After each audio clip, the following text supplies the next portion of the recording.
The rain had stopped just before dawn, but the cold did not leave.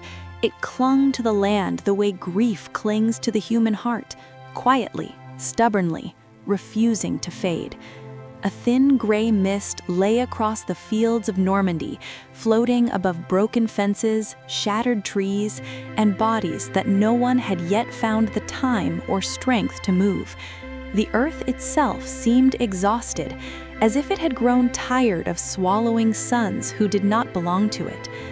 Private Elias Turner sat with his back against what remained of a stone wall that once belonged to a farmhouse.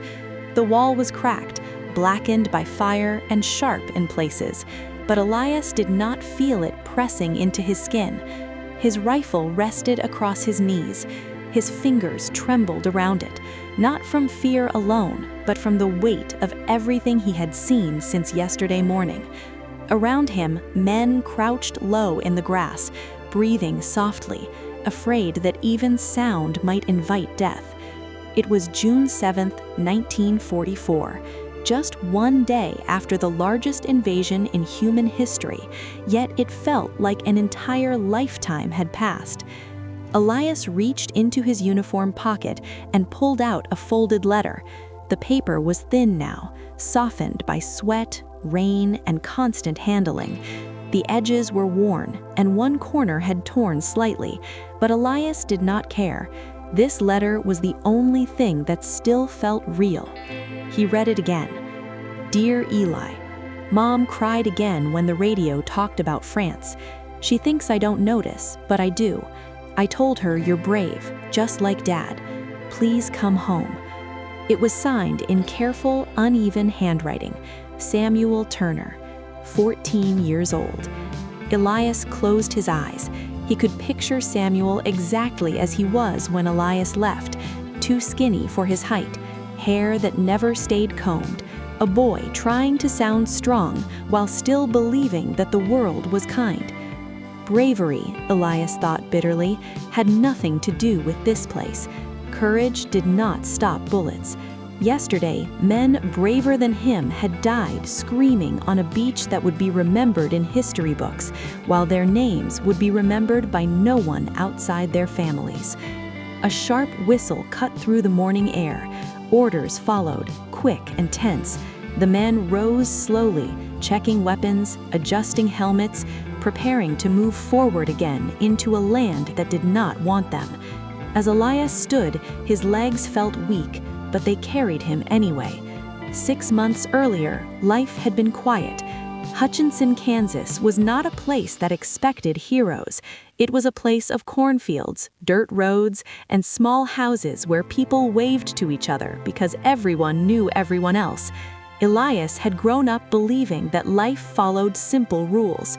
You worked hard, you respected your parents, you went to church on Sunday, you ate dinner together. War had always seemed distant, like a storm happening on the other side of the world.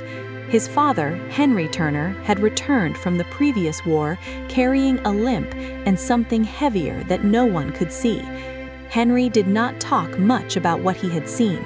He spent long hours sitting on the porch, staring out at nothing, his hands folded tightly in his lap. At night, sometimes he shouted in his sleep. Elias, still a child, would lie awake listening, unsure whether to wake his mother or pretend he had heard nothing. When Henry died, people said he was a hero. They shook Elias's hand and told him to be proud.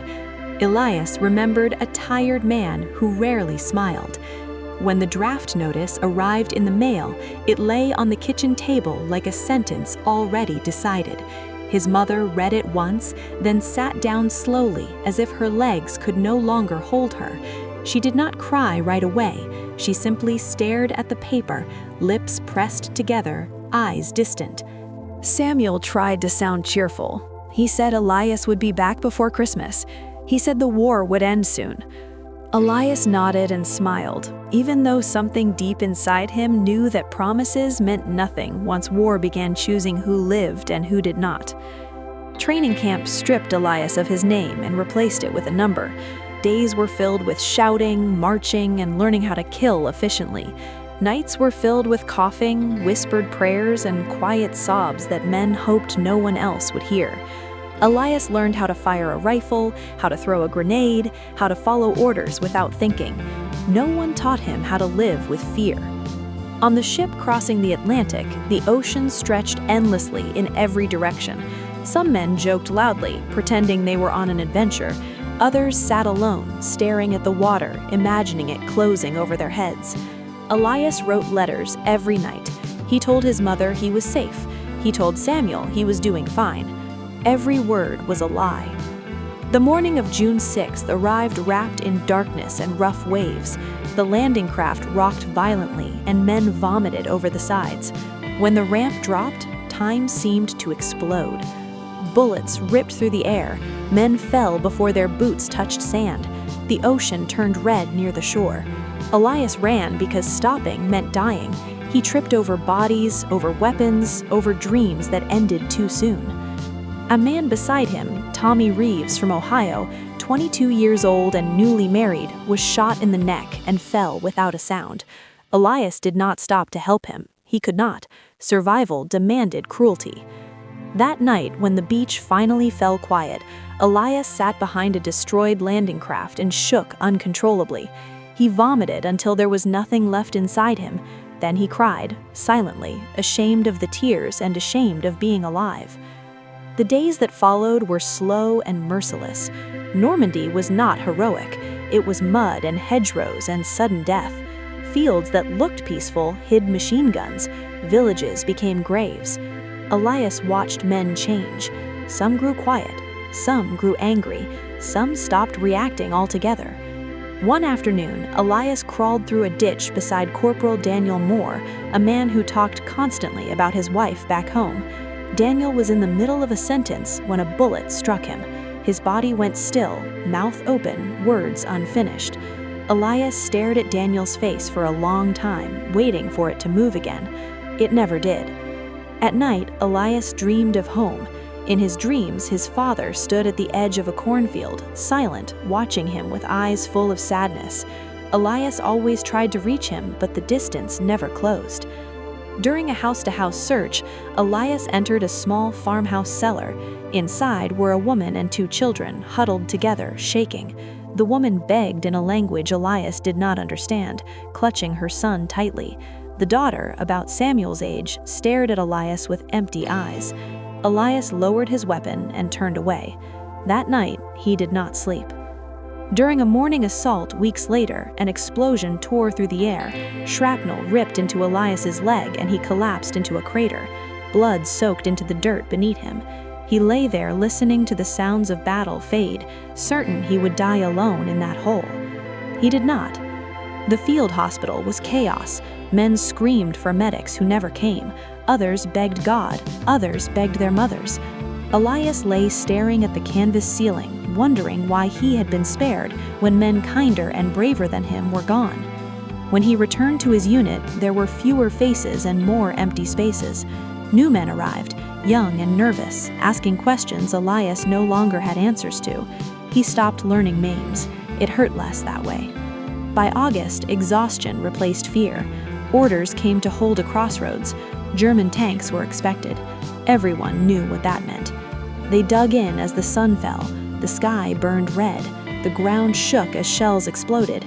Fire consumed everything. Men screamed. Elias fired until his rifle jammed. He reached for another weapon. Then a shell exploded nearby. The world turned white. Elias woke briefly. Pain consumed him. He could not feel his legs. Smoke filled his lungs.